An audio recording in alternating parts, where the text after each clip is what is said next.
Here I've got Xiaomi Redmi 8 and let me show you how to activate and use Do Not Disturb mode on the following device. So all you have to do is to slide down the upper bar. Now just locate the DND icon, it's right here, and tap on it. And as you can see, now silent mode is active. You can also notice the moon icon and the status bar right here as well. And that means that you are currently in DND mode. Then, if you'd like to turn it off, just locate the icon again and click on it to turn it off. And now you are back in the normal mode. If you would like to open some further features, just click on DND and hold it for a while.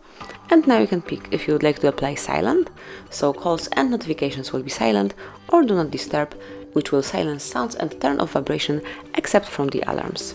And just pick the one that you would like to apply, pick it, and it will be active.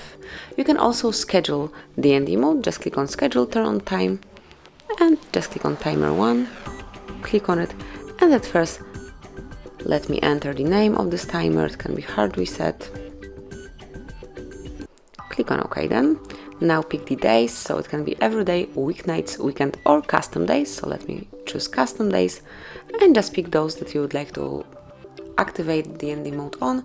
And in my case it will be Monday, Tuesday, Wednesday and Thursday. Click on OK to save it, and now just customize the period of time, so it can be between 10 and 6 AM. And finally pick the mode. It can be DND or silent mode. I will pick DND and then click on confirmation mark. So that's it. As you can see, now we've got this rule. So on every, let me check it, on every Monday, Tuesday, Wednesday and Thursday between 10 and 6 AM next day, this mode will be activated. And this is it. This is how you can smoothly and easily activate, deactivate, personalize and schedule your Do Not Disturb mode in Xiaomi Redmi 8. Thank you for watching. Please subscribe our channel and leave the thumbs up.